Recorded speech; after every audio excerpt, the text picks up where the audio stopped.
This is The Filter on iHeart Podcasts Canada. Hello and welcome to The Filter. Hi. I'm Shannon. I'm Jess. And this is our first in-person interview of the year. Yeah, 2025, here we go. So excited. And we are starting on such a strong note because it's with the beautiful and talented Emily Hampshire. And very full circle because early last year, we also talked to Emily. I didn't realize that was so early last year. Yeah. That's so wild. Emily is so sweet. She's just like a ball of joy. Yeah. I want to really know what makes her angry. I'm going to ask her that in the next interview because she's just always so happy and so cheerful. That is true. Yeah. But we did get to talk to her about so many incredible things. Season 2 of her show, The Rig, just came out. It's number 2 in Canada on Prime Video right now. It's so good. It's very eerie and supernatural and so many things that you wouldn't expect. So it was really cool to ask her all about that. Yeah, it makes me want to dive into it now. Yeah, you should definitely check it out. There's 3 of the actors that are in the show have also been on Game of Thrones, so I talked to her about that. We find out if she's actually watched Game of Thrones or not, and we find out so many other things. We talk, of course, about her character Stevie on Schitt's Creek, which is so iconic, and just how she's doing in life in general. Actually, so funny because I've never watched Game of Thrones, and speaking of Schitt's Creek, because it's back on, like, I've been watching that nonstop. Oh. So it was like very fun time. It's always interesting too when you are watching somebody on screen for so long and then you see them in person and you're like, whoa, you're looking at me in the eyes. So it's a lot of me just blushing during this interview. So let's get into it. Yeah. I feel like I've only ever hung out with you on camera. I know, that is kind of weird. I know, right? But like Madonna, like she said that thing once, like, why do anything if it's not on camera? So True. That's like us. Record it. Now there's history. There's lore. Emily, hi. Hi. So good to see you. Nice to see you. How's it all been? How are you doing? I'm good. Well, I just do feel like we only see each other on camera. Yeah. But it's been good. Yeah. You? How's it been without me off camera? Devastating. Yeah, okay. Just so sad. But you are my first interview of 2025. Really? Oh, of 20. I thought you meant of this morning. I was excited by that, but now of 2025. Of the year. That's starting it off really well. Yeah. Yeah. It really is. It's all downhill from here. I know. Who's going to come next? I don't even care. That's wild. Before we get started, I do want to say thank you for the video that you sent my friend Nathan. Oh my gosh, that's so funny. Well, I was in Brazil a couple weeks ago, and I met these guys named Theo and Nathan. And Nathan I said I was from Canada, and he was like, "I love Canada. I'm the biggest fan of Schitt's Creek. I watch it all the time, and I tell everyone to watch it." Blah blah blah. And I said, I might be able to pull some strings here. So you were so nice to send a video to say hi to him. So wait, you really did just randomly meet these people? Well, I was on like a trip with like influencers, so it was like one of those. Yeah. So, but he was so grateful for it and never stopped talking about it the entire trip. That makes me feel good. Yeah, that really made his whole trip. So thank you so much for that. Thanks. Yeah, and congratulations on The Rig. Oh, thank you. What an incredible show. I watched the season finale last night of season 2.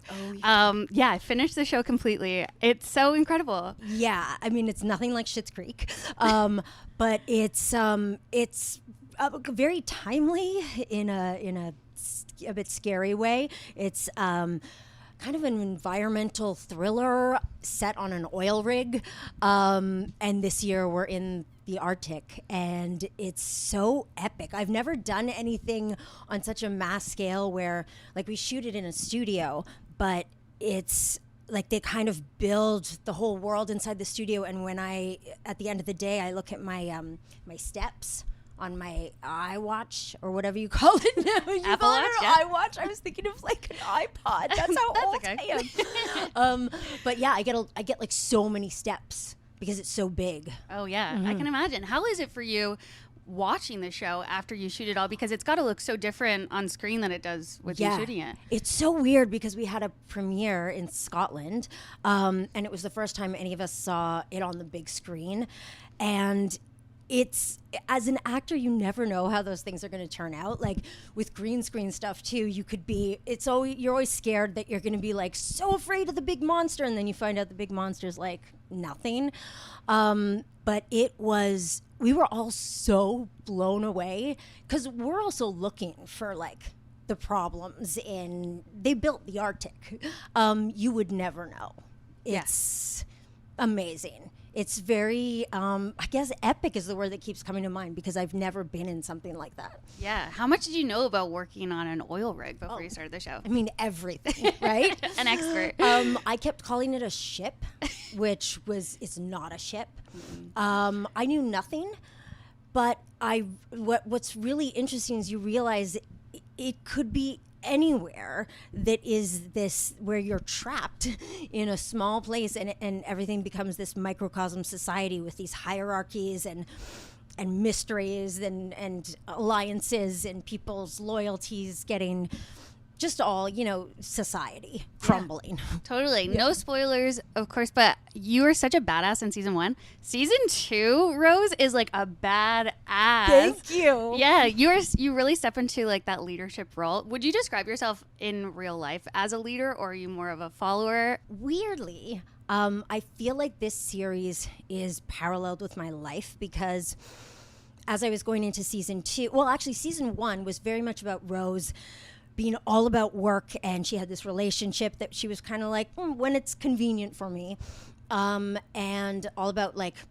climbing the ladder and success. And then in season 2, it's all about her trying to learn how to become a leader and learn how to actually work with people to become a leader. And I felt like that was what was happening in my life, because I've been starting to do stuff behind the camera, and it's a learning curve to be like, I want to be a really good leader. And so I look to people like my friend Jenna Lyons she's this kind of badass woman who was the CEO of J. Crew and like knows all about like managing people. And that I find is an incredible skill to do well, to inspire people. And so I felt like hopefully this season Rose gave me a bit of that. Mostly when I put on my boiler suit, because that's the best thing about it. Yeah, you've been writing more, right? Mm-hmm. Yeah, how's that going? Really good. I'm doing kind of a dream show now with Elliot Page, and I love it. I love it. So it's kind of like acting without having to do anything in front of people, because you can like just become all the characters. You can play all the parts too in your head, and you don't have to be nervous. You don't have to put on any costume. It's amazing. Yeah, that's so great. You mentioned the majority of the show is shot in Scotland. How's your Scottish accent? Really, really, like maybe the worst. Really? So bad that I actually sound like Australian. Does that mean we're not going to hear any? Oh, no. I totally get canceled. However, when I did the first season, it was COVID, like full on masks and everything. So I didn't understand people to begin with, but like add the layer of the mask and then completely, like that was my main acting secret of season 1, that I couldn't understand anyone. So I'm really listening. Right. Mm-hmm. Even watching the show, I had to turn on the subtitles because I was like, the accents are strong. Yeah. I interviewed Lewis Capaldi a few times, who's a singer from Scotland, and it's the same thing where I'm like just following the lips. I'm like, I don't know what's going on here. Had you watched Game of Thrones before you were on this show? Because 3 actors that are on this show were on Game of Thrones, which is wild. Yes. So yes, I know that. No, I had not watched Game of Thrones. However, so Iain Glen, who is one of the leads in this show, was on Game of Thrones, and we had to have this like meet and greet over Zoom, like a chemistry kind of read. But we weren't reading together, we were just meeting.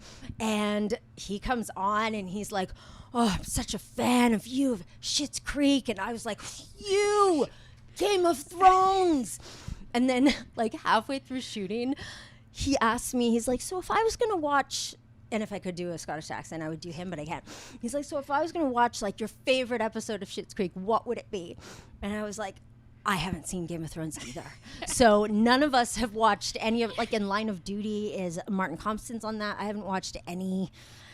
Yeah. So it's bad. Yeah. At least it was equal though. Oh, because you hadn't seen each other's. I mean, it's less bad for me because Game of Thrones, that's like a lot. Schitt's Creek, he could, you can watch it like in a night. Right. Game of Thrones is a feat. I haven't watched it either. Which I can't watch things like with that much commitment or Middle Earth.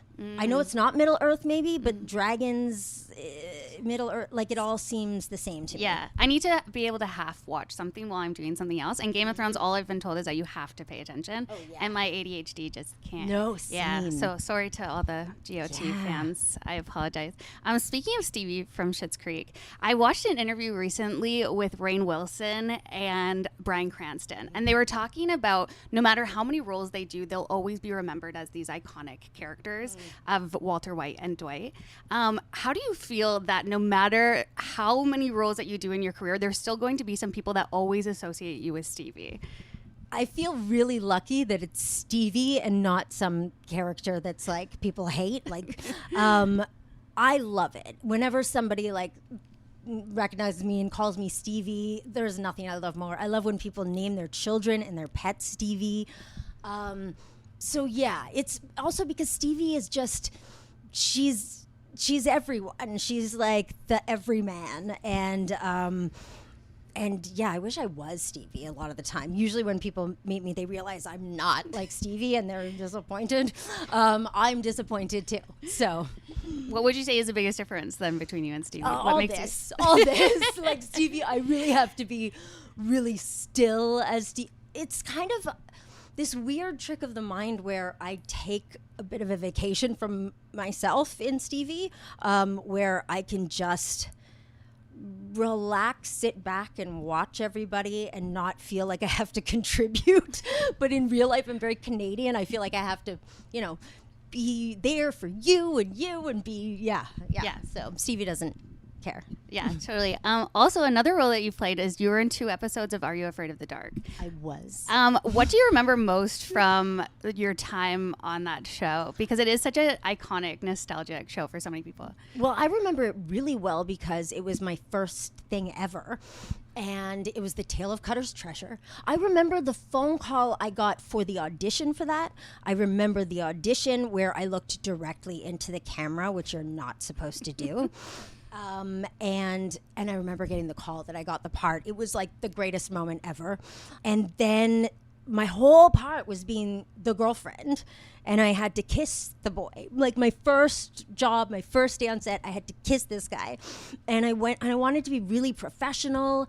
And so I went up to the director and I was like, so for the kiss, are you thinking more of a peck or a French kiss or with tongue? And like he looked at me, I was like 11. So yeah, he was horrified, and maybe then people started to think about intimacy coordinators. Right, that's where it all started. Yeah, because of me. Yeah, glad to see that. That's incredible. Thank you, Emily, so much. Thank you. Enjoy it every time that you come in. Me too. And I'm always obsessed with your teeth, which I know is weird. I'm always texting you about that. I mean, DMing you because we only see each other on camera or in DMs. We got to exchange numbers. Yeah. So let's do it. Thank you. Thanks for listening to The Filter, an iHeart Podcasts Canada production. Subscribe to The Filter wherever you get your podcasts.